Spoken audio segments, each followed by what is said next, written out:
No.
Poi senza che mi Oh. Yeah, I know. Yes. Oh, good. Oh, that was. Yeah, we will get right after. Oh, yeah.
Well, I did.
Please stand.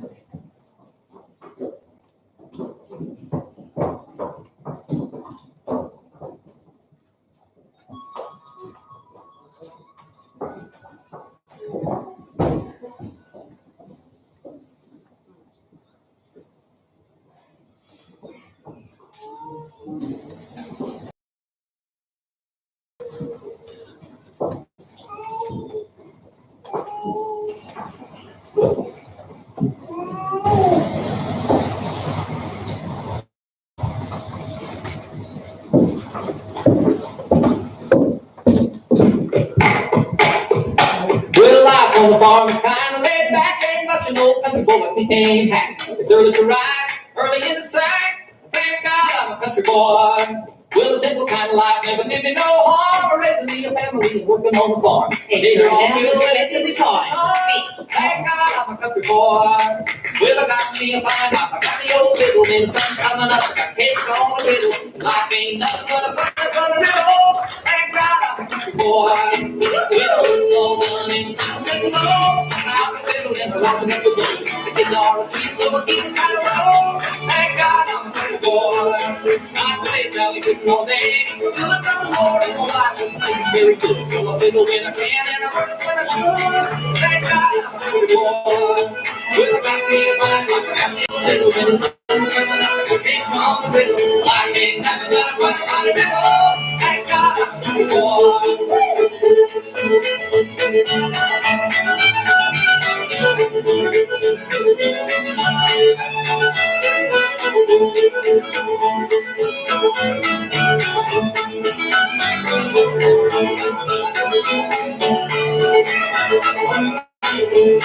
Well, I wouldn't take my life to dime and go home, but never was one of them 100 fools. Rather have a riddle than a comment tools.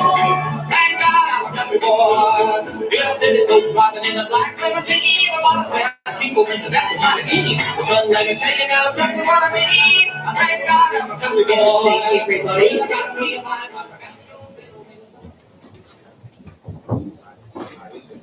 And I think now Lewis is here. Give him a round of applause. You already started there.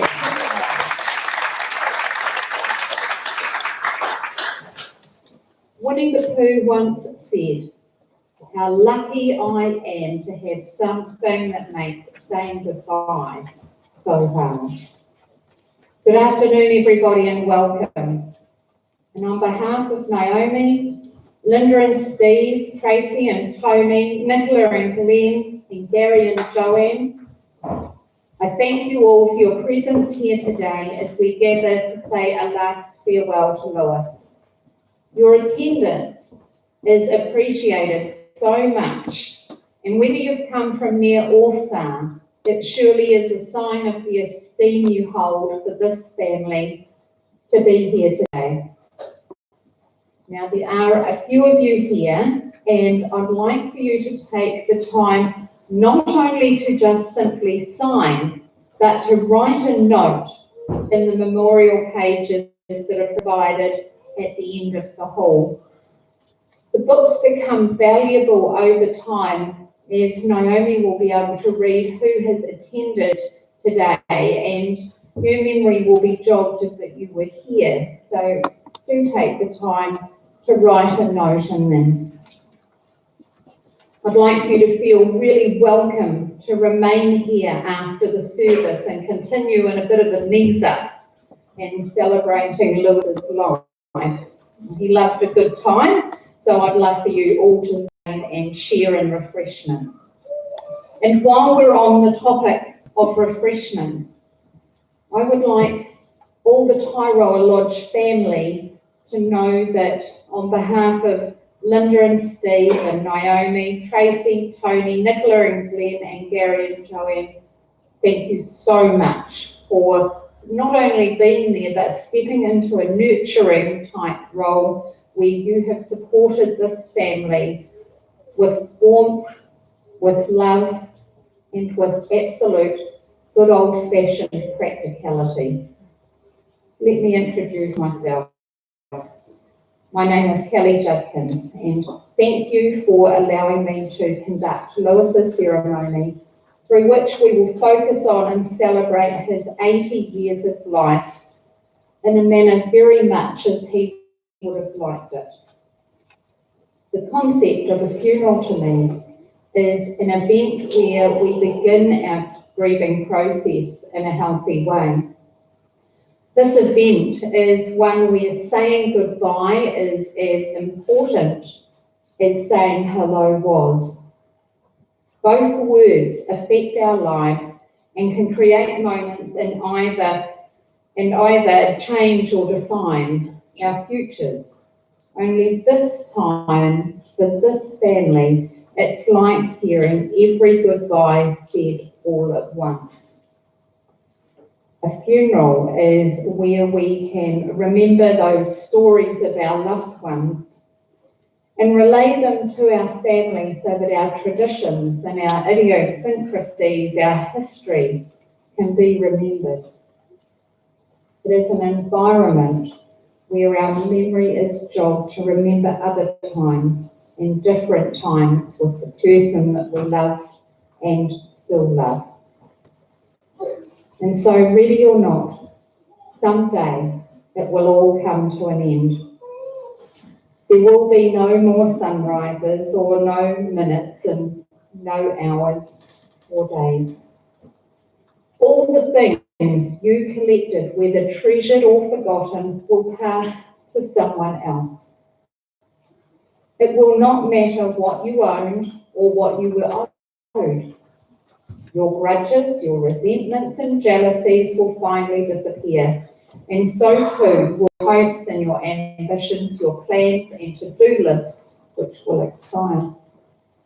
The wins and losses that were so important will fade. It won't matter where you came from or what side of the tracks you lived, or even if you were a male or female, beautiful or brilliant. So what will matter? How will the value of your days be measured?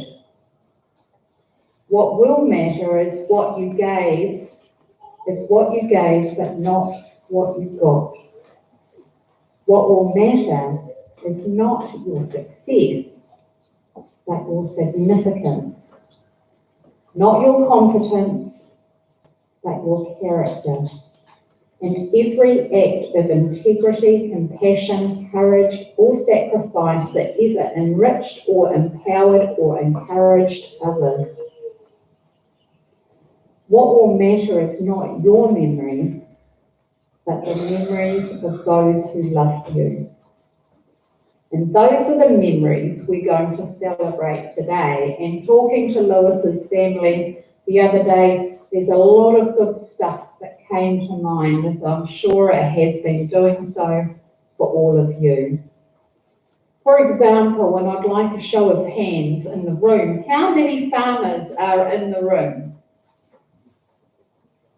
There's a few of you here. How many of you carry a notebook? You can show your hands. My father, I'll do it on his behalf. But how many of you carry a notebook? There's only one over here, and he stops them. Oh, there's one over here. Come on. And is there a few more of you? There's a couple of shy waves down the back. What has been written inside those notebooks? Now, you don't have to share that. But Lewis kept record of so many different things, like sheep tallies and pricing for wool, phone numbers and shopping lists, reminders and which paddocks might have been last used. How many of you farmers were like Lewis and wrote in your notebook every day? Lewis was a man of the land and a jack of all trades and a lover of animals. He was family orientated and he was an efficient farmer.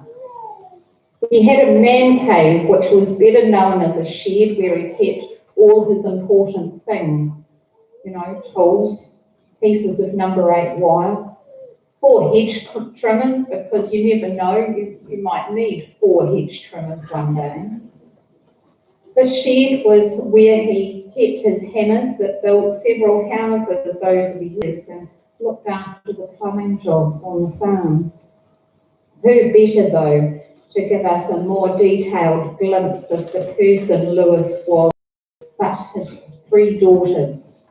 And so I'd like to invite Linda, Tracy and Nicola up to share in Lewis's life story. Thank you, ladies.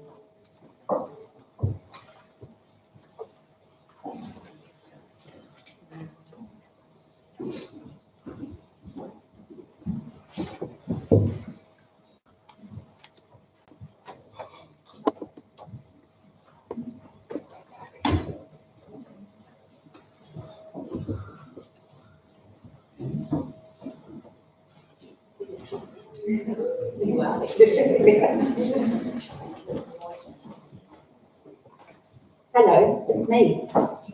It's me. I'm Big Me. I'm Little Me. How are you? I'm Little Me. Whenever we ran Dad, we would always say, hello, it's me. As we always sounded alike on the phone, Dad would always respond with, which me? So we would either say, Big Me, Middle Me, or Little Me. So Dad is with us today. He is feeling very cosy in his puffer jacket and favourite woolen hat that Nana Churchill knitted for him. And on his chest he's got his trusty notebook. He would have been absolutely horrified at the cost of this casket. And we can hear him saying, I could have fucking built this. Bloody waste of money.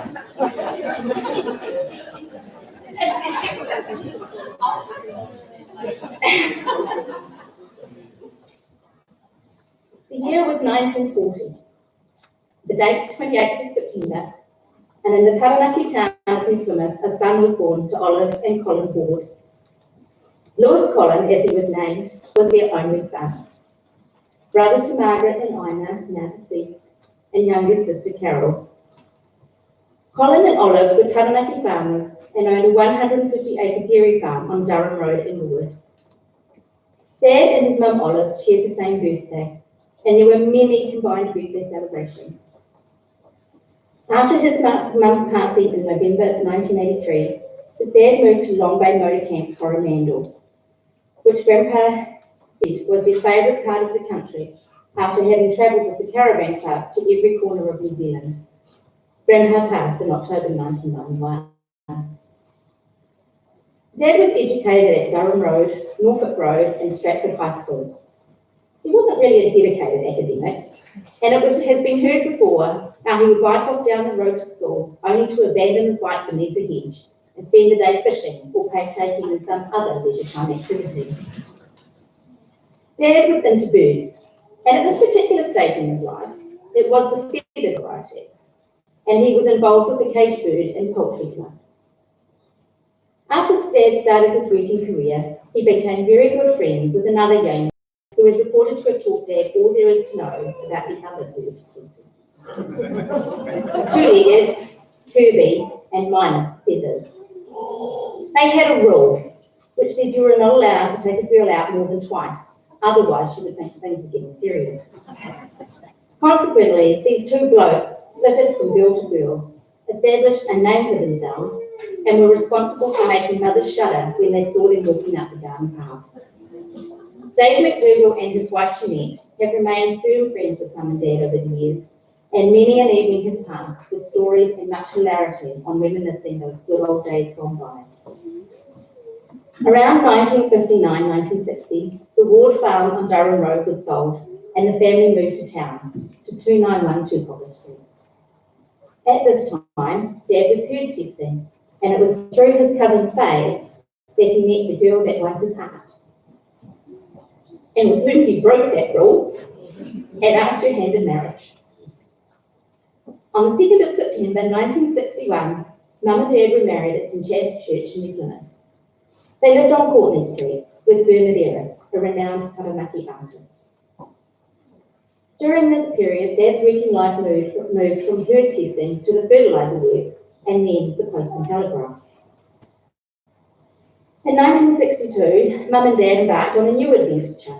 They moved to a little old stone cottage on the banks of the Mokau River at Te Matai Station, where Dad had successfully conned his way into a head shepherd's position by telling them he had had experience. Lucky for Dad, he learned quickly. It was here that a blonde baby girl was born. She was their firstborn, named Linda. The following year, a beautiful dark-haired baby girl named Tracy was born. During his shepherding days, Dad became a proficient horseman and dog pilot. He had a team of dogs which he trained and competed with in many dog pile events, and in which he did well, winning many trophies. More moves from Titirangi to Kawanui, then to Kahuatahi, where Dad worked for the Lands and Survey at the Mangaweka Lock as head shepherd. The farming days came to an end for a period when Mum and Dad and their two girls shifted to New Plymouth in 1967. They took over the Devon Guest House, and once established, Mum ran this whilst Dad went to work for the Parks and Reserves, where one of his tasks was to paint the well-known boats on the lake and the iconic Red Bridge at Pukekohe Park. L.C. Ward then bought the RD3 mail run around the Leppington area. Their next venture was to purchase Pett's Pantry and Pett's Pantry Wholesaler, which was a pet food manufacturing, while still at the Devon Guest House. In 1971, the farming life beckoned once again, and a 100-acre native bush property at the top end of Manbury Road was purchased. A true pioneering spirit was unleashed from Dad, and the family literally started by parking in the paddock by the roadside and then walking through the picturesque bush track across the creek to the dog kennel, which Dad built and where we lived, with a generator for power, a long block, and just the bare essentials. Many hours of sweat and hard labour were put into cleared bush, family days of picking up sticks, oh I hated that, building culverts and fences, sowing grass and turning a native bush property into a viable functioning farm, capable of running stock. In November 1972, a third daughter was born, a beautiful angel of a girl they named Nicola. Tom Nick wrote that part. I just changed it. 20 months later, their dreams were fulfilled when their favourite son, Gary, came to the world. Dad built a split-level boomerang-shaped house whilst we lived in the dog kennel in the idyllic setting beside the large lake, surrounded by many shrubs, rhododendrons and azaleas. Dad went on to join the county council, and he held a position where he not only made a lot of friends, but unfortunately had many enemies too. It can be tough at the top, but it was Dad's job to clean up the streets and to control the vast number of roaming dogs as New Plymouth's first ever dog ranger. One of their neighbours at Manbury Road was Francie and Christine Prophet and their children, who grew up with Nicola and Gary. They have had lots of fun times over the years, along with deer hunting and boys hunting trips. People were surprised when the Manbury Road farm was placed on the market, especially after all the years of hard work which had been put into it. But Mum and Dad were not fazed by starting again from scratch. Well, Dad wasn't fazed, I think Mum may have been. And whilst Dad built the house at Powers Road, they rented the county house on Hurworth Road. Powers Road was the 10th shift in 28 years.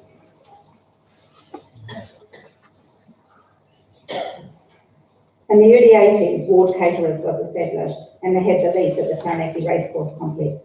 Dad gave up his position as dog ranger to assist Mum in the very busy catering venture. 1990 saw the end of Ward Caterers, and Dad focused on a new business, Contact Coatings. For the next few years, he tried his hand at a number of different business ventures, including lawn mowing, and then went to work at Classic Fashions as a maintenance man. One man amongst a workforce of chatty women, he came home with many a story. Not one to stay in any place for too long, Dad even travelled to work in Auckland, to work at Corbin's Wines for a stint. He dabbled in property and built rental homes in New Plymouth. After Steve and I were married, we bought Tyra Lodge, and Dad was very excited about the challenges and opportunities involved with restoring the old homestead and moving the cottage and church hall on. He built that deck out there of the church hall, and often told of the thousands of nails he put in to create the deck. We think it's very fitting to celebrate his life here today. When we were on the lookout for a sheep and beef farm in Taranaki, Dad was very involved with looking at farms and travelled around the province with Steve looking at potential properties. When Mangarawa Station at Makahi was purchased, Dad took up the manager's position, and once again was in his element, working his dogs on the land, horse riding, and becoming involved in the local trekking club. And we've got lots of trekkers here today. Thank you for coming. He was very happy and proud when granddaughter Jessica got the horse bug and accompanied him on many trips out yonder on horse treks and overnight camps, where Dad's horse float soon became known as the music and party float. 10 years later, he moved back into town to retire. During this period, he potted around in his shed, bought a bobcat and did some earthworks. He and Mum had a lovely holiday over in the UK with Gary, Joe, Emily and Isabel. But on their return, he decided the retirement lark wasn't for him, and they moved back to farming at Staghaven in Tukitawa. Dad enjoyed the quiet life that the farm offered, and they stayed there until he became unwell. And unfortunately, he ended up where he never wanted to be, and that was the dreaded rest home. Luckily for Dad, it was hotel quality, and he worked his charm on the Somerset Mountain View staff, who we have to say looked after him extremely well.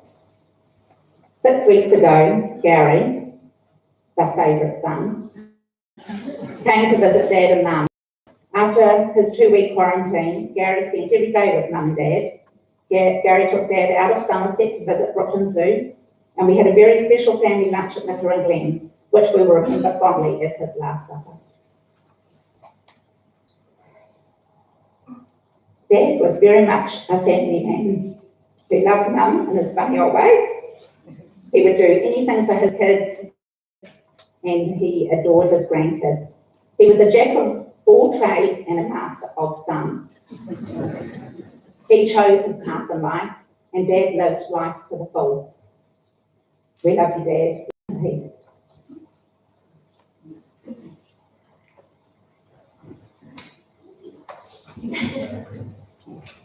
It does deserve a round of applause.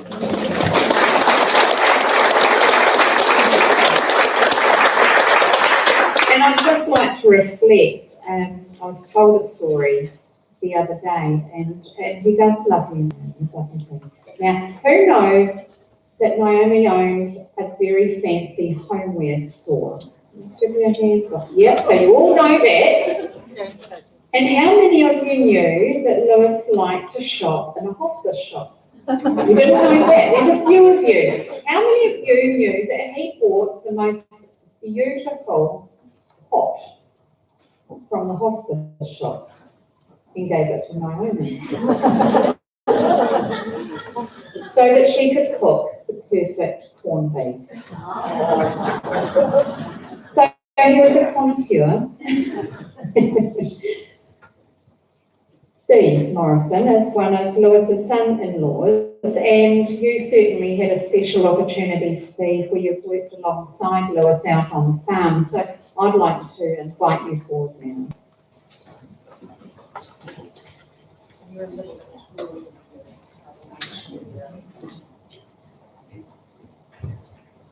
Hi everyone, it's good to see so many people here. I'm Steve, one of Lewis's 3 sons-in-law. Husband of Big Me, it turns out. You could catch on. I'd like to pay tribute to Lewis's farming and other work, particularly the time that he spent farming with Linda and I over the last 20 years or so. Perhaps that offers some insight into a bit more of Lewis, what he contributed in life, what he was interested in and so forth. I certainly pick up a lot of what I heard from the sisters here in relation to Lewis. I remember at my wedding that Lewis wasn't going to speak, but he got up at the end, and one of his comments was the most words he'd heard me string together in one time. So we'll just see how we get on here today, and we'll try and surprise him. So Lewis spent about 15 of the last 20 years farming with us, most of it at the Makagu Crop Station. But in recent years, he and Noni were based at Tukitawa on a lease property that we had there. He was active up until his health basically let him down. He badly impacted his mobility, but he certainly moved around the farm as best he could, and essentially was there until he needed to go to hospital, it turned out, and finally to the rest home, which is Linda's indicated wasn't a popular call, but we did get him there in the end, and he certainly didn't need to be there. The fact that Lewis brought good skills to the farm and that he was really enthusiastic about Makagu had a lot to do with the fact that we actually bought that property. We still own the property. We started operating there on the smell of an oily rag, as I guess a lot of farmers start out. That actually fitted in quite well with Lewis's approach to life. He loved this casket. as you say, he would have liked to have made it himself, a lot cheaper than. But look, it did suit Lewis. He was a jack of all trades, so he was proficient. His real skills around the farm. But he was happy to put together what needed to be done, basically to arrive at some functional stuff at the farm. Sometimes it didn't look so good, but it did the job.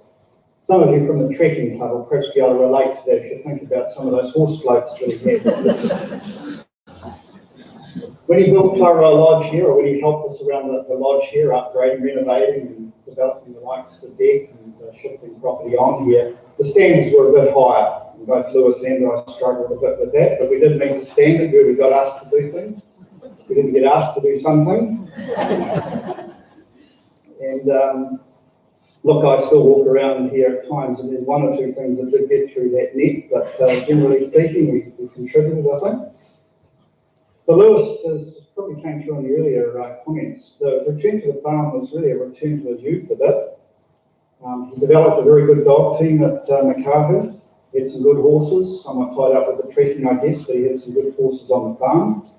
And I still have neighbours that mention the fact that they got dogs from Lewis that were bred and trained by Lewis, and basically that are valued by those neighbours, or that were, because we're going back a fair way for some of that.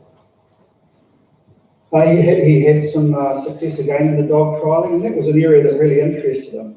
And look, most musterers at Makahu there tell me, or take the time to tell me, that it's a pretty hard property to muster, and it is. It's not getting any easier as the sort of teacher comes in, but it's always been challenging.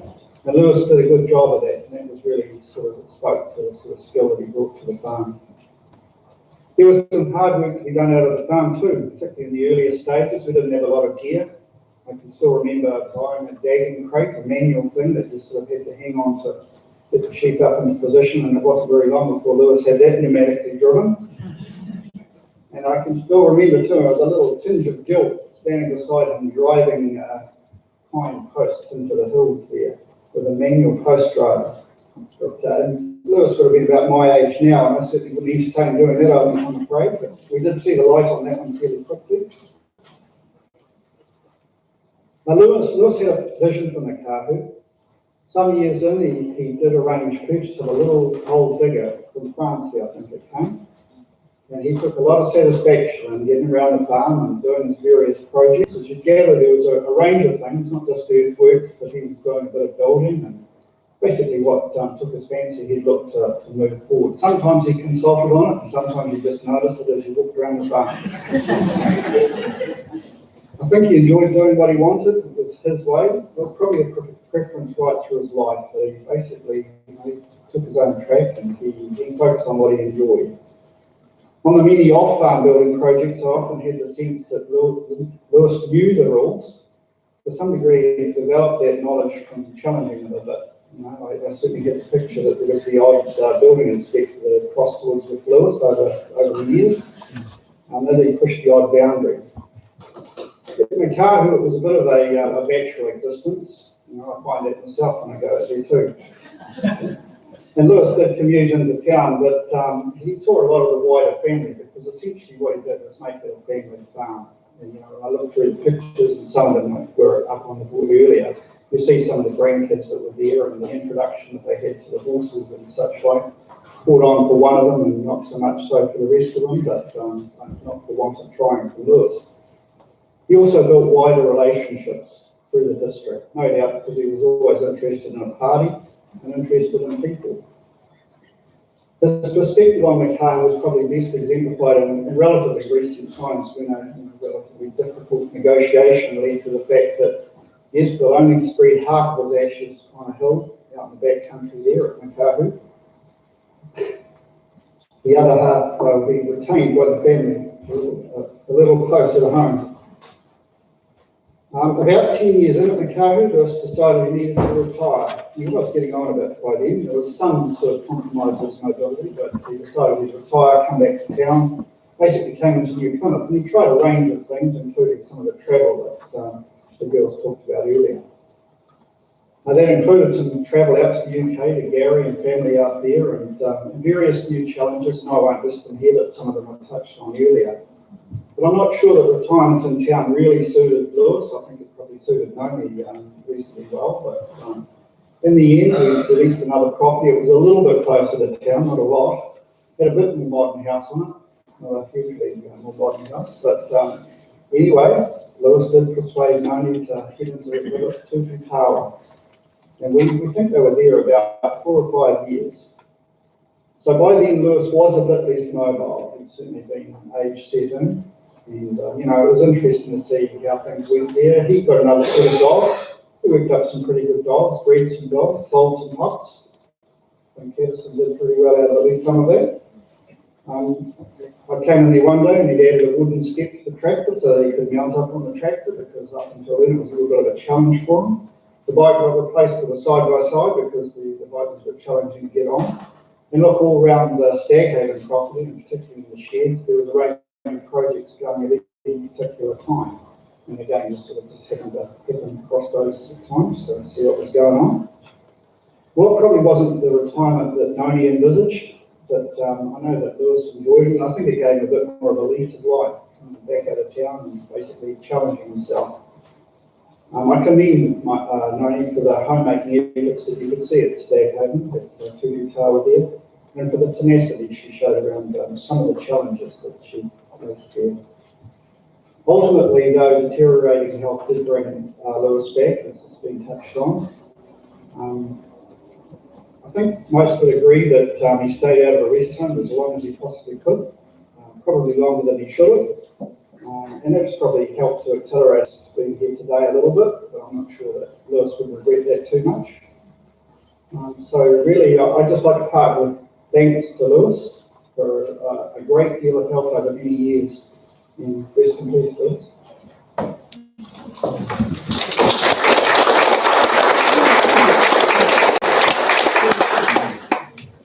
Special and huge amount of special times there. I'm going to move forward though to the favourite son. And Gary, I'd like to make special note to you here and thank you for tuning in from your home in England. And as you heard, Gary was home 6 weeks ago. That would have been a hard trip to make if you do not know whether you're coming to say goodbye at a funeral home or a rest home. And thankfully, the rest home did win, and Gary got to spend a wonderful visit with his dad. And I do believe they went to Brooklyn Zoo as well. We have Gary joining us via a video tribute today. So we'll just give Geordie a minute and he will come up and press play on that so that we can join Gary all the way in England.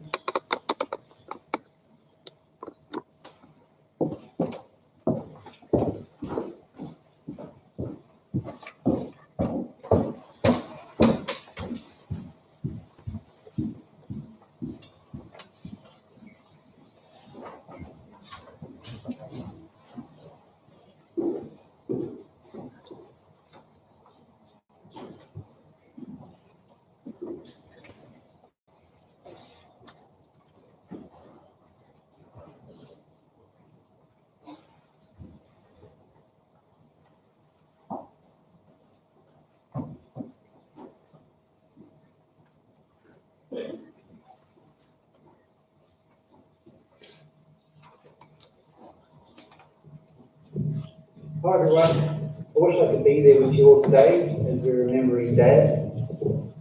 I'm here at Whipsnade Zoo, which is one of the 2 collections managed by the Zoological Society of London, where I'm now employed as curator of birds.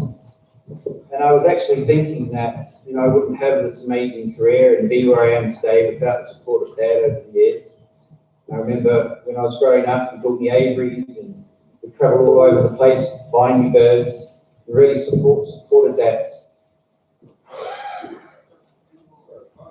Sorry, everybody. I can see a faint Gary coming in now. Here he is. We might start Gary again, Geordie. Hi everyone. I wish I could be there with you all today as we're remembering Dad.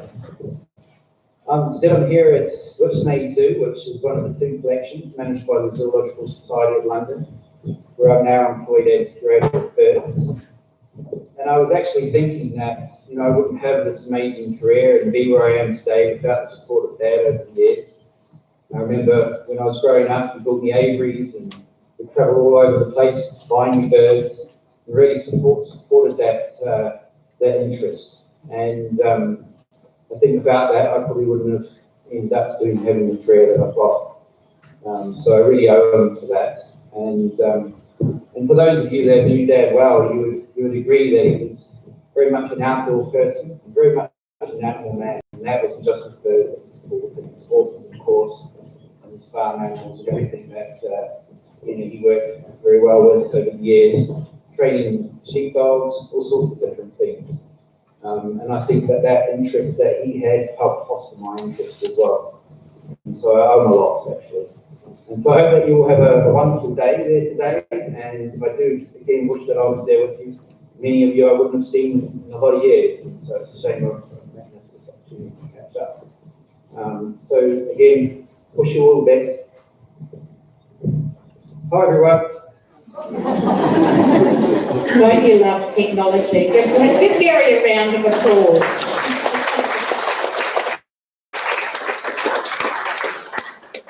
Now, gramps. How many of you here are grandparents? There's a few of you. Aren't grandchildren the most magical things? They're so good, even when they're full of sugar at 9 o'clock at night. However, the beauty of a grandparent is that they make wrinkles look cool. They have the patience of a saint, and they have an endless supply of stories and a wonderful, slower pace where they seem to have all the time in the world for you. So Hannah and Caitlin, Claudia and Jessica, Peyton and Caddison, you come up with your memories, and then after that, Geordie will play the other two. So come on up, grandchildren, and talk about your grand's cool wrinkles.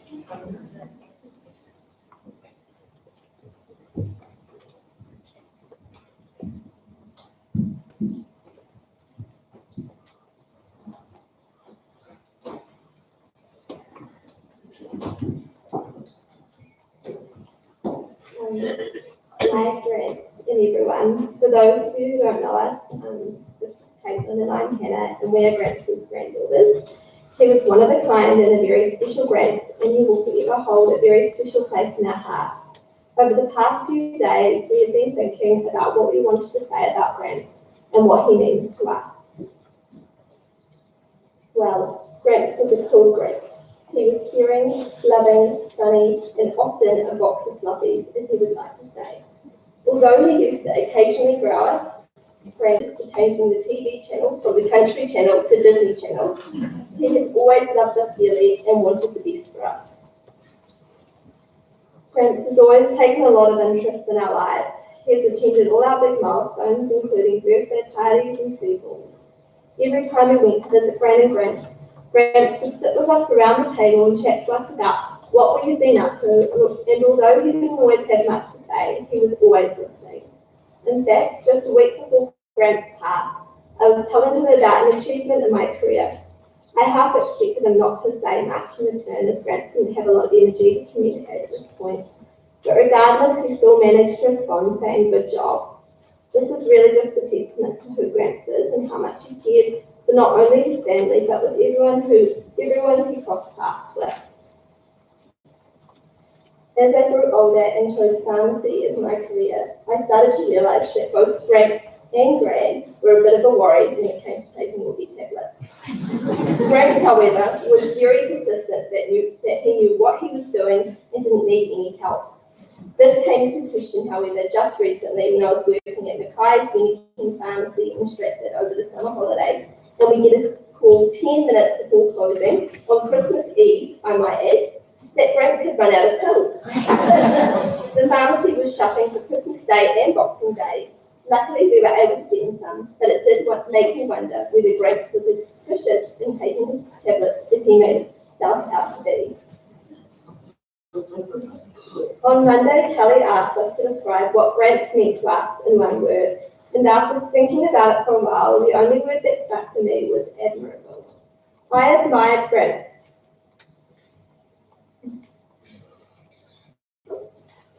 And his ability to easily connect and socialise with people. I think I can speak for most people and say that everyone always enjoyed being in his presence. He was fun, and he was the life of the party. At Grants and grandchildren, tradition was dancing and stamping our feet to I'm Gonna Be 500 Miles by the Flamers. Every time we hear that song, we think of Grants. It was our song with him. Caitlin and I turned 21 this year, and we decided to throw a big party in Auckland. For a while, Grants didn't think he was up to coming due to his health, but also he just hated Auckland. But after some time pondering, however, he decided he had to be here. So he shaved his big Santa Claus beard that he had grown over lockdown and painted a big smoke. Although he was in a wheelchair, he danced the night away with us all. In fact, he was the last one standing on the dance floor. Unfortunately, I don't have a lot of vivid memories from that night. But luckily, my friends did. The next day, lots of my friends told me that he danced floor and done Grants on his own, in his wheelchair, having a good old nigger. Caitlin and I were so happy that he was there to dance and celebrate with us. Grants, we really did adore you. It is an honour to be your friend. You have made our lives so special, and we can't thank you enough. We were telling Grant how thankful we are for you and Grant starting this family. There are not many people that can say they have as close a family as we do. You will be in our heart. I know you will be in a happy place now on the farm with your dogs and riding horses. We love you, Grant. Rest in peace. We hope to see you again one day.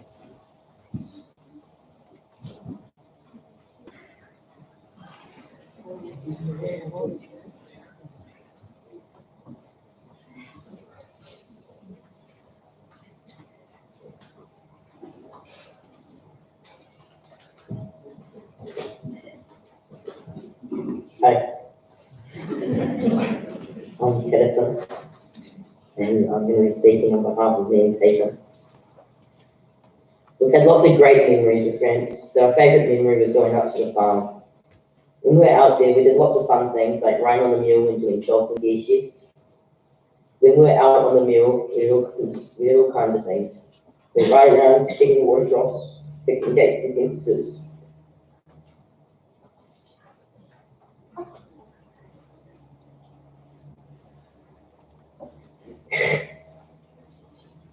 But through all this, we had these trusty gate people. And trust me, there were a lot of gates.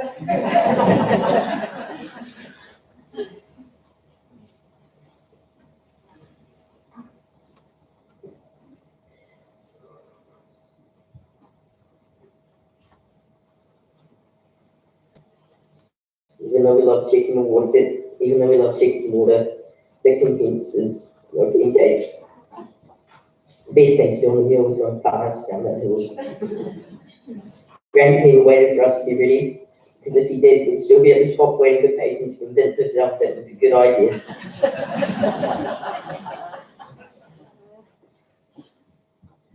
Working in a deer shed was a different experience, with loud dogs, smelly sheep. It was a wonderful place to work with Gramps. When we were up there, Gramps tried to teach us how to herd sheep, but apparently we weren't cut out for the job. Because we were letting the sheep out the wrong way. We love spending time on the farm with you.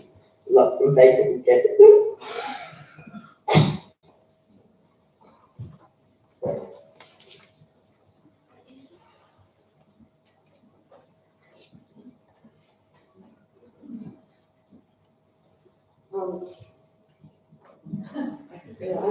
I ended up with a height. I'm not actually sure how that happened.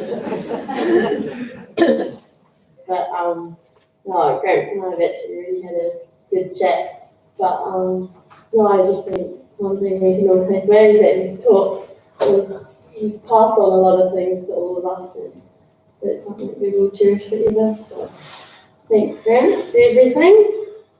You wanna say anything? I didn't realise I was saying things, changing things, but yeah, there's Henry Caitlin said it all really. But yeah, there's a couple of things that sort of really stand out when I think back about memories of grads. One special one that I often kind of think about is, I think I was like maybe 6 years old, this would have been about 4, and it was Christmas Day. We were all very excited, and then we get a knock on the door, and it's Santa Claus. And that was the most amazing Christmas of my life. I couldn't believe that Santa actually came to our door. And we got colouring in the books, and it was magical. And then it really stuck with me, and I was at, then probably a few years later, probably even close to 10 years old, I was at Franklin School and talking to my friends, and everyone's like, we're at that age where everyone's like, Santa's actually not real, and I'm just like to them, no, Santa is real. Like, Santa came to my house, and they looked at me like, no. And then maybe a few years later, I did eventually sort of come to the conclusion that maybe he wasn't real. And yeah, and then I was watching some video recordings of Greg, and of that day, and it was great. It was my memory.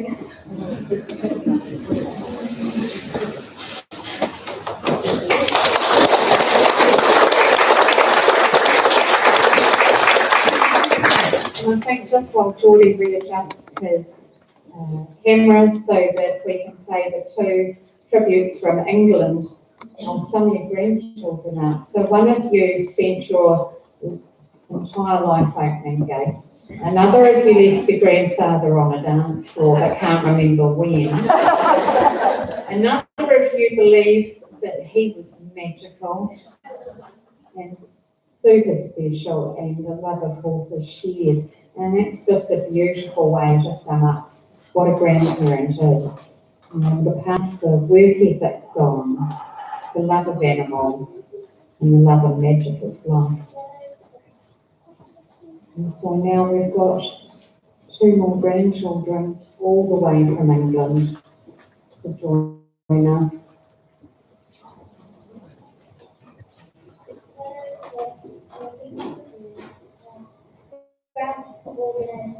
First chance to school for Australia, and I'm pleased that he is able to come to see us in football. And that we taught us Emily.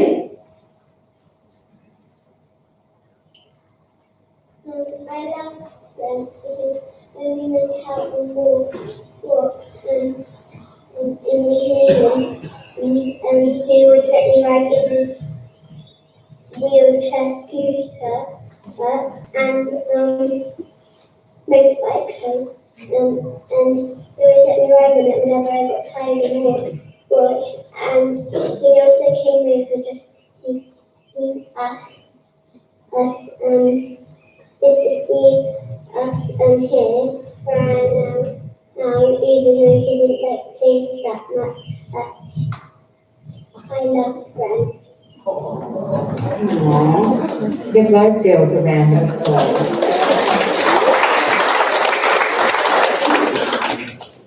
Now, I think we're going to have a short interlude where we're going to actually ask you all to stand and stretch.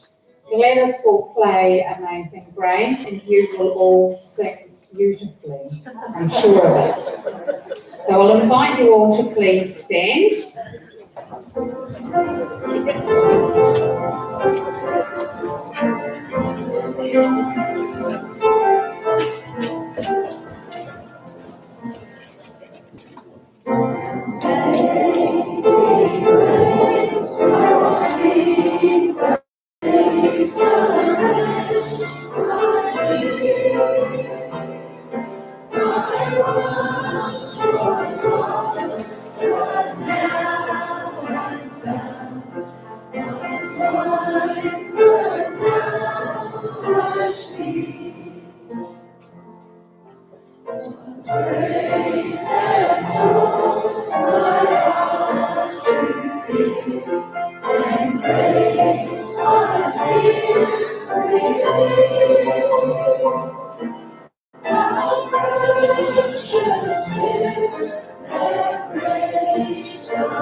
You are all superstars and now please be seated.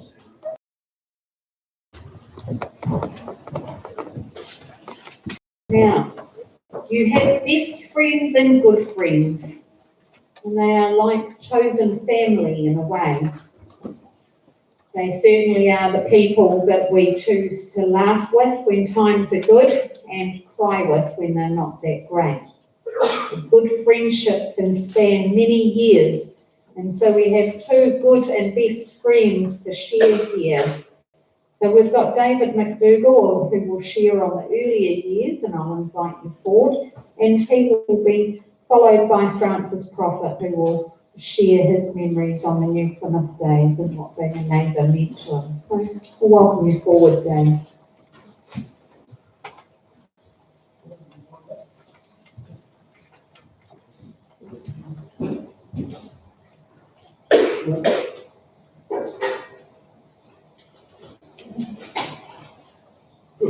Good morning, my name's David Dougal. In Hartford. I moved to Darwin in about 1956. And that was a family farm, which was next door to where I lived and worked. And we spent a lot of time hunting and shooting around the mountain area in those days. And in those days used to be, I don't know if people remember, used to be a bounty on goats, tails, and possum. And used to make some money and get some spare cash by hunting up the mountain. One time we thought we'd make some money and we took time off the way up the Mokow River for a few days hunting. It took about a day or so walking. And we thought we'd make some money, but the goats were more clever than we were. And we came out pretty tired and hungry and not much profit. That's not a joke.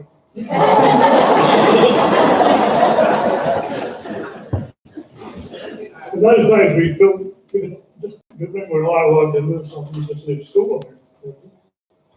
And so he was pretty young, and but saying how I taught him what he knew was probably a little true. But so we sort of going out to the table tennis at the Dover Road Hall, then we used to look down to the Norfolk Road courts and tennis. That was because we all built, so it was all between all that carry on. We had old cars in those days, like Morris 8, 38 Morris 8. We also had an old Austin 6, and that took us out to the country hall dances. It's all over the place in those days. That's what you did for entertainment. We had dances during the week, on the weekends, midweek. Got some good memories of those times. And I'd like to mention this time during that, when we were young, the pubs closed at 6 o'clock. They could have used this information, but it started at 6 o'clock closing in 1914, and they went for 50 years, 6 o'clock till it changed in about 1956 or 7. So that's a bit of useless information, but we couldn't go to the pub, and you had to be 21, so we went off that pace. We could do the same for drinking. We used to know a publican in town, that was England. Now we used to look down there to go out the back and you could buy, in those days you drank a half tea, so you buy a half gallon each and then we'd stop it and then off to the dance. So it'd be a good win by the time we got there. It's probably not known that Lewis could play the piano. I don't know. It's quite a good player. And during the dances we were doing with the band, three-piece band, we'd get up, he'd play the piano and I'd get on the drums and we'd entertain other people there and they would keep dancing all the bands and the rest. And I'd like to mention some, a lot of our experience during this period of our lives is probably been left just with Lewis and I. That period of adventure was pretty bad. Late 59, I went off and joined the regular army, but we still kept in contact. We both got married in the same year, 61. And then I kept in contact on a regular basis, so we used to visit the Aria farm, the Wongamala farm, and they had good memories of those trips. And Lewis liked the big farms, he was good with dogs and he liked working. About this time, Lewis started on his lifetime of building projects. And the first was the caravan, which I can remember. It must be an area or somewhere where he was building down the back shed. He used to put wood down a tube and put a jug at the end of it and it beat the wood, and so he built this caravan. That was way back then. And at one stage he brought it down to Turkey and a beach. We got over the two girls in those days. We parked up on the beach for the night and the remorse with the kids, we played for about 2 hours hide and seek in the caravan. How we did that, I'll never know. I can see it's still one of the big memories.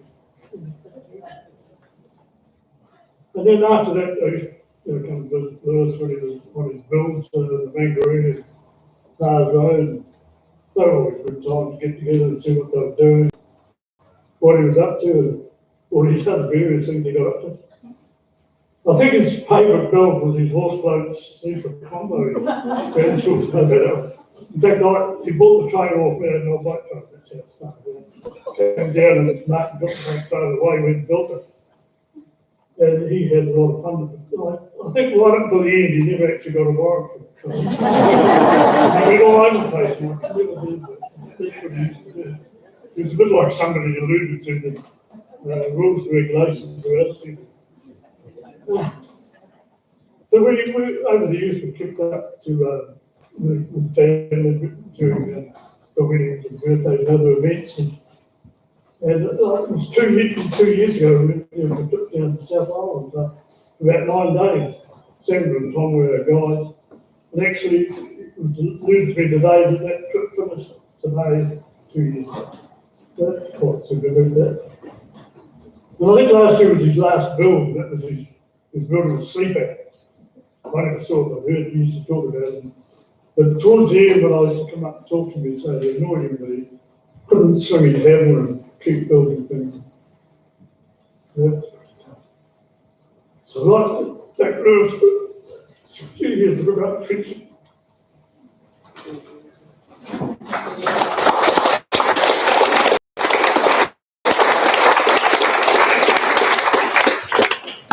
Imagine if you had stood up here for any longer and we would have heard all those stories when we were younger.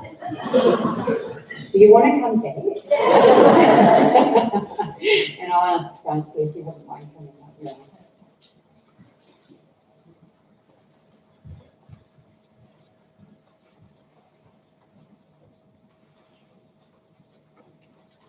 Hi everybody, my name is Francis Prophet.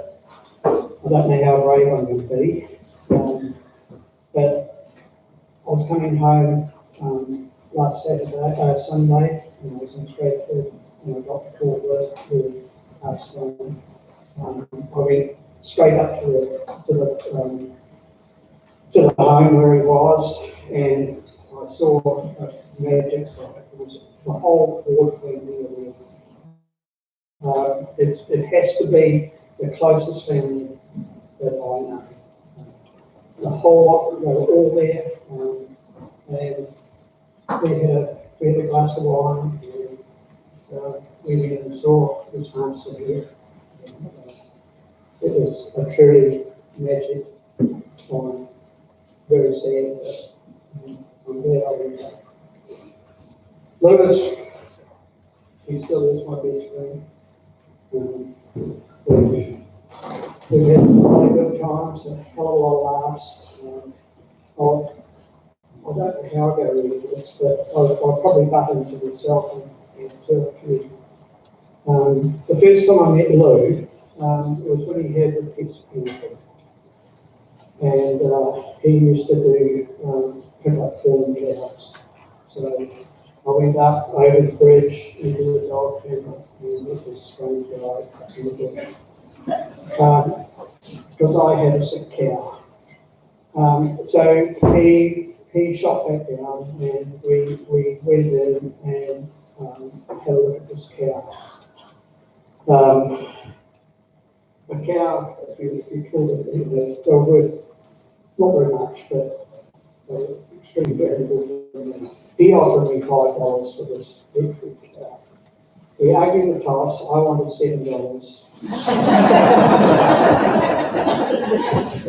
we couldn't agree on the price, so we left it there.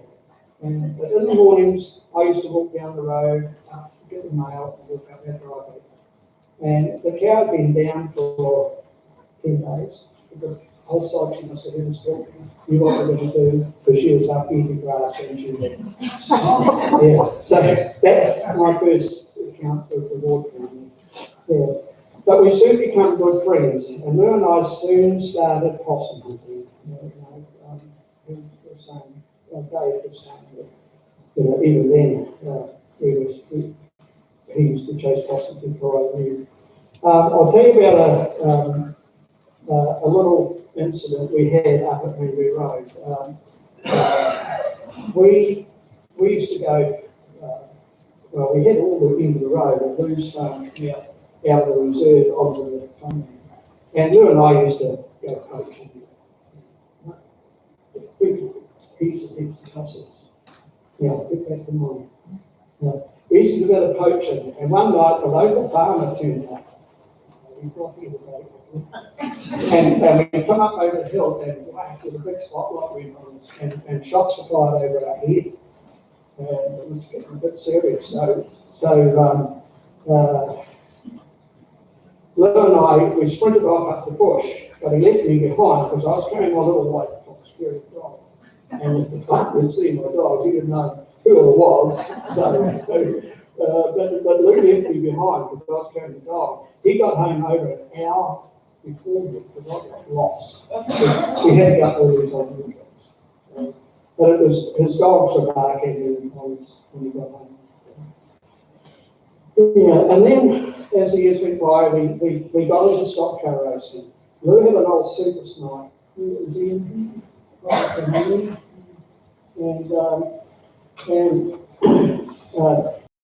you went in to modify them, because we were in the jockey races in those days. But we had the old Super Snipe rock, like a tank. But we put small wheels on the front of it, and then we got it go tight, and we bent it down around the bumper and hammered it down. So we were cheating. We put small wheels on the front and a pipe in the bumper, and we used a bit of welding and some paint, and it looked the part. You might see it on the photos, I don't know and then Lou was the driver in those days, and he used to be able to roll cars at will. I hope Terry Loving's not here, but he was good. We rolled them many times. So it was really, really neat fun. Later we got into deer stalking, and these, I'll read this. Sometime later we got into deer stalking. These were the good years as I took my sons and Lou took Gary. They were truly magic times. These are perfect times. One time Lou and I were staying, this is anyway, kids live in this day. We were staying in Hayshed up at Victoria, and we were going to go spotlighting at night. But we had a bottle of whiskey, and we were sprawled out in Haitian, I hope that's on the photo. And we sat there and we talked all night, we never even did sleep. We had a bowl of whiskey and we're going to go Scotland. We talked all night. I can't believe that I didn't go to sleep or do but we just sat there chatting. That's what we did.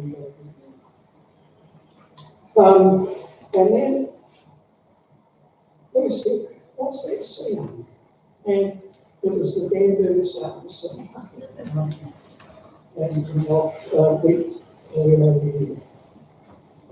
It was a bird starting to sing. We never did go hunting that trip. I walked out and Lou went a bit further than me, but I just flopped down beside the first strain place and went to sleep. Yeah. Another trip we went down to Stewart Island, and that was pretty memorable. We didn't come on the first trip, I've been down there twice, but the next trip, him and I buddied up, and that's how you get on with your mates, and it was just truly good. One summer, Lou and Noni were visiting his dad in Thames, and we were over the other side of the coast, so they drove over to see us. When we got there, Lou could hardly walk. I don't know if you remember, Noni. I wasn't much better. We'd both been out fishing, and being farmers, and we went out fishing, and all our feet were white, and we were absolutely scarlet. And we're going to lose down, and all we could do was just sit around here. Do you remember that? Yeah, I'll never forget that one. Yeah. Over the years, Lou had a lot of good dogs. One was Sly. I'll never forget this. He was working one day at the top of at McCarthy, and an agent arrived. I don't know whether you're behind Steve's house, I suspect that's where the fire was at. The agent arrived, so he put a stop on Fly with a whistle, he just put a stop on it.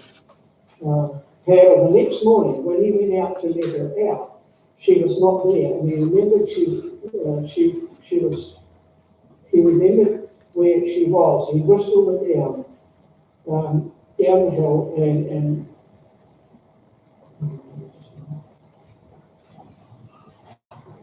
he whistled her down. She came down to the hill where he had stopped, put a stop on her 24 hours before.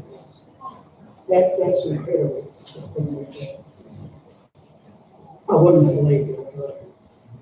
Well, I wasn't there. Yeah. And that proves he was a good man. Lou was always late. He was always late. Yeah. Arriving back from the hunting or at the race course, or even Noni was agreeing with me on that one. Last Saturday I went to see him. He was getting sick. He was very sick. I sat with him for about 3 hours, and I let the girls go home and give a little note. And I just sat there talking to him. I had a serious operation many years ago, and Lou came and saw me at the hospital, and he says, I couldn't. And Lou said, Scarpa. I said, no, I want you to talk to me. So Lou had to sit there for a couple of hours and got away and talk to me. He got his payback.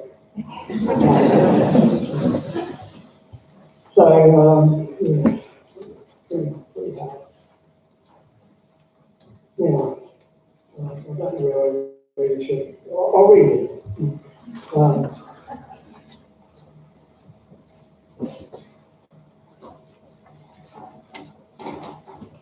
And I told Lou when I was sitting there, he was getting his own back.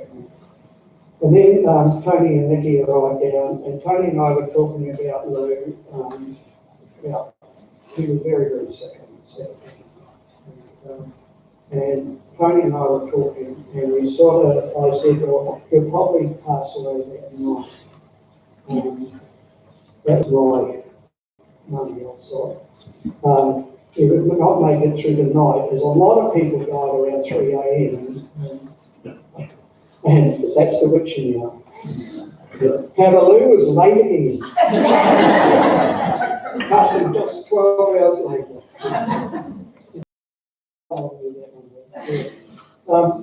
That's all I've got with them. But we were pretty good.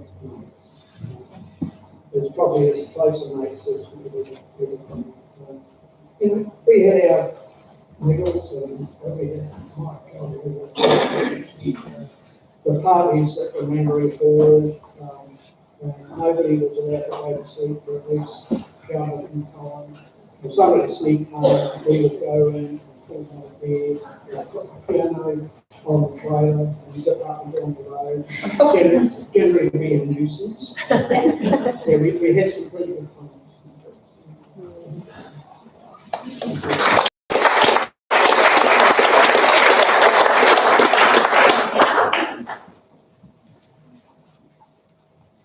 Thank you both men. Now we've got a letter from Teresa, who is the fourth daughter, an adopted daughter. Was she ever the favourite daughter? No, she was the fourth. So come on up, Teresa.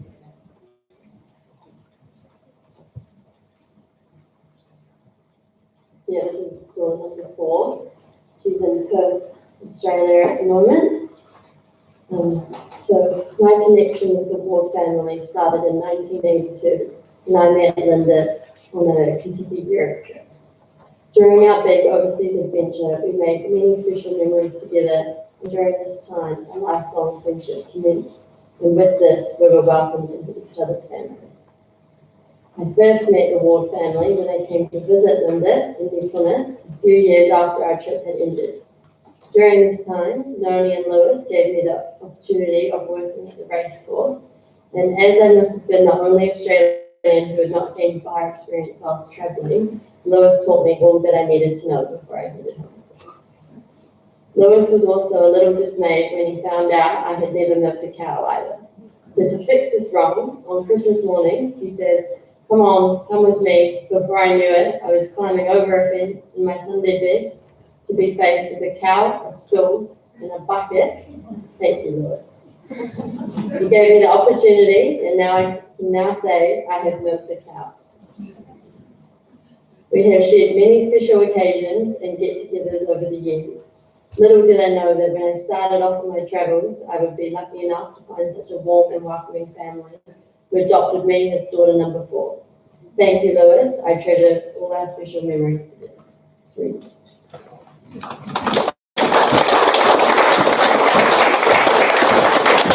Because we all know that we all know and we all need to know how to milk a cow, right? Who here used to have a box brownie camera? Well, 4 people. Or did you have a Kodak Instamatic camera? Yes, a few of you here. Yeah. Who had cameras? Yeah, okay.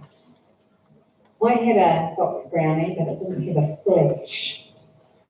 But photos, they capture all sorts of things, you know, those picnics with bacon and egg pie at the beach or dinners with friends, marking an event such as a wedding, a 5th or a 10th birthday. History's made, and it's documented in the smiles and the trips away, the terrible fashion and haircuts, the family and the friends and the fun times. We take photos to get a return ticket to a moment otherwise gone. Now, if you remember and you had that box brownie or the Kodak Instamatic, you'd remember that you sent a film away to Kodak, and a couple of weeks later, you would get a call from the photographers saying that your photos had arrived. And what a thrill to just have a little look inside that envelope when you first got them.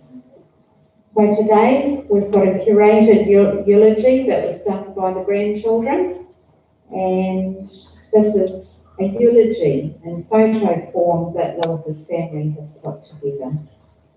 Now, the first tune, and Geordie, you can make your way forward. The first tune is Green Door, and in his younger days, Lewis would always be invited, as Dave said, to play the piano, and it would be Green Door. It was one of his favourite pieces. The other one is the stomping music to 500 Miles, which was the party starter for the grandchildren. So Lewis, I'd like to say, here is your life.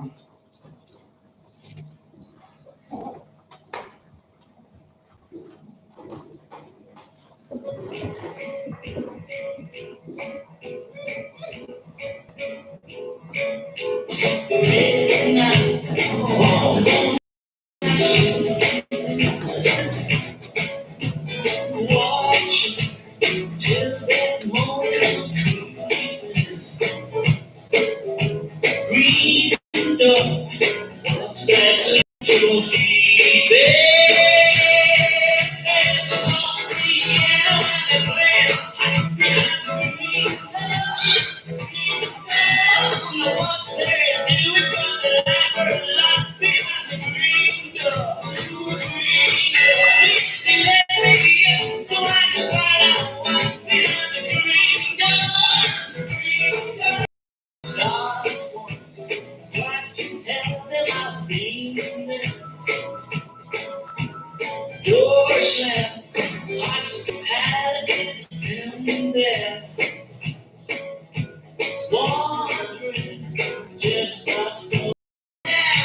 So right now, all we can do is smoke it right behind the green door. When I said don't send me something like that right behind the green door. All I wanna do is jump and have me right behind the green door.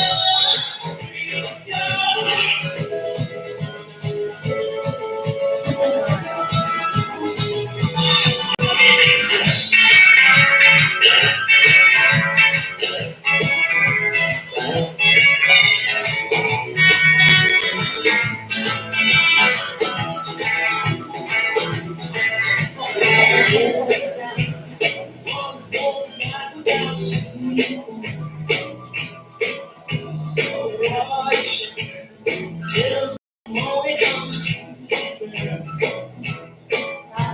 Read the watch that sun baby. There's no being when the rain hot behind the green door. I don't know what they're doing, but they're light behind the green door. Just let me in so I can find out what's behind the green door. And I'm all leaving you right behind the green door. I said, go send me some right behind the green door. All I wanna do is gonna have me right behind the green door. When I wake up, well, I know I'm gonna be the man who wakes up next to you. When I go out, well, I know I'm gonna be the man who goes along with you. If I get drunk, well, I know I'm gonna be the man who gets up next to you. If I hit back, well, I know I'm gonna be the man who's favorite to you. But I will walk 500 miles an hour, walk 500 more than me, a man, walk 1,000 miles and all the land over what then? Cause I know I'm gonna be the man who's working hard for you. When the money comes in front of what I do, I'll pass almost everything on to you. When I come home, I know I'm gonna be the man who comes back home to you.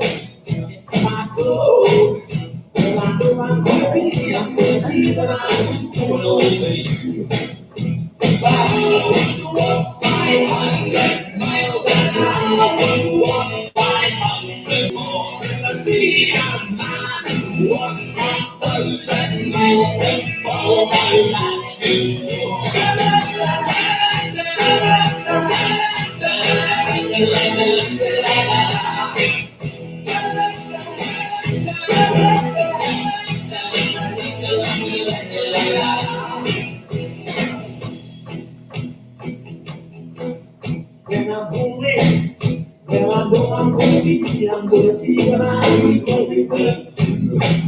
When I'm sleeping, well, I know I'm gonna sleep. I'm gonna sleep about the time when I'm with you.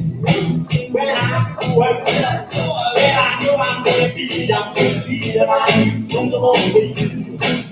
When I come home, yes, I know I'm gonna be the man who comes back home with you. I'm gonna be the man who's coming home with you. But I will walk 500 miles an hour, walk 500 more. The big man who walks 1,000 miles gets all that we're not to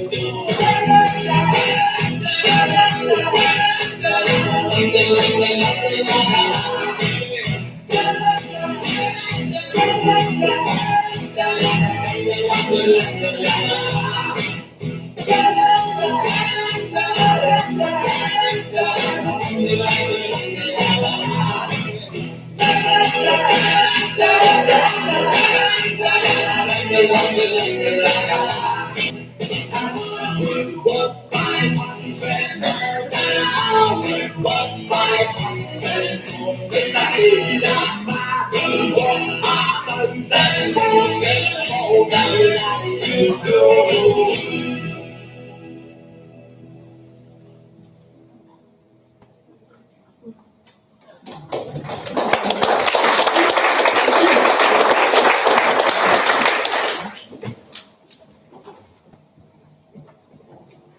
The words are on the insert in your service sheet. I think it's when we pray the Lord's Prayer. Our Father which art in heaven, hallowed be thy name. Thy kingdom come, thy will be done on earth as it is in heaven. Give us this day our daily bread, and forgive us our trespasses, as we forgive them that trespass against us. And lead us not into temptation, but deliver us from evil. For thine is the kingdom, the power, and the glory, forever and ever. Amen. What last Lord, please stand.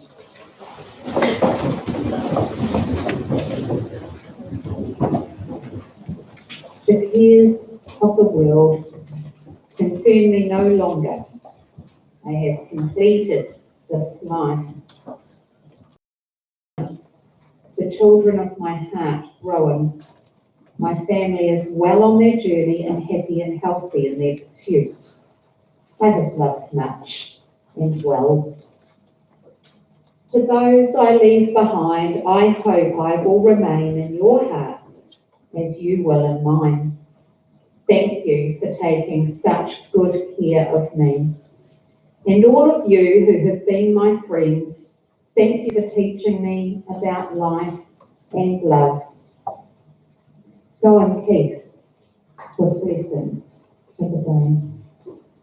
And so keep the honest moments close to your heart, the ones that are most human, when you laugh with your friends until your belly aches, when you feel stars explode inside you from falling in love, or when life breaks you open and tears pour like a river from your soul. What a gift it is to have a human life. If you look a little closer, there will always be something to be grateful for.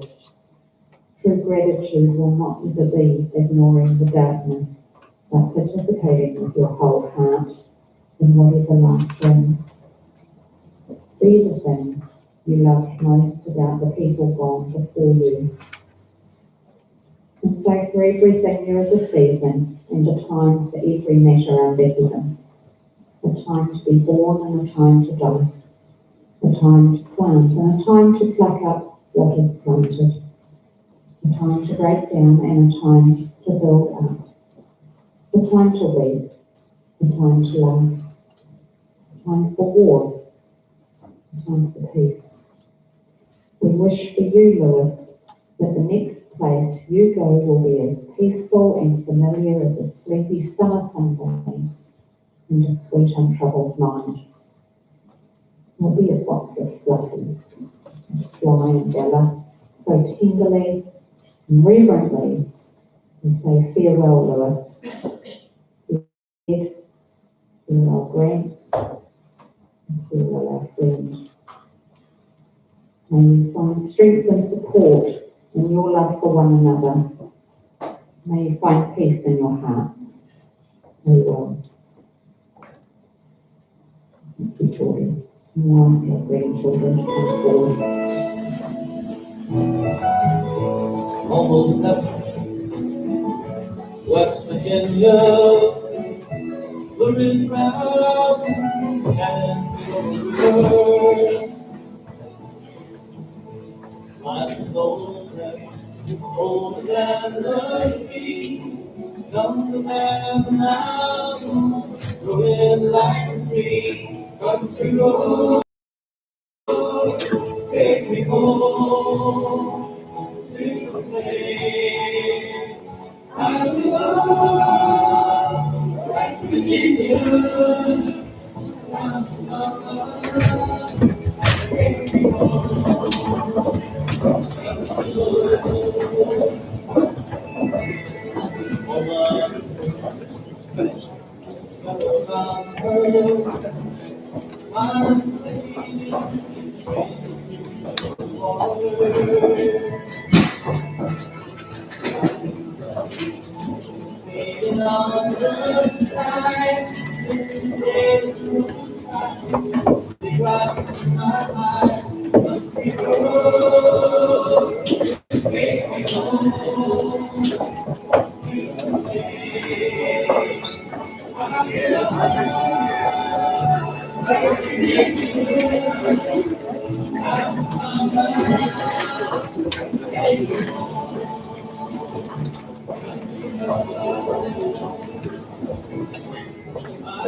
It's all over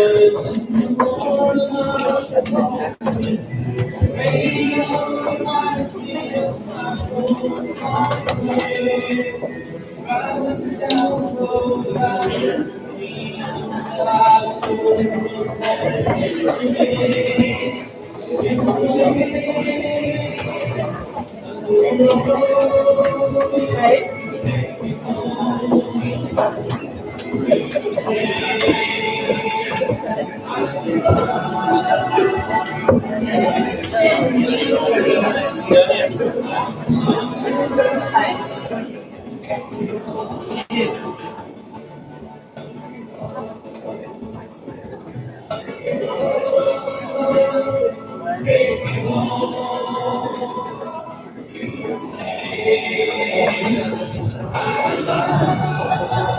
Oh, yeah.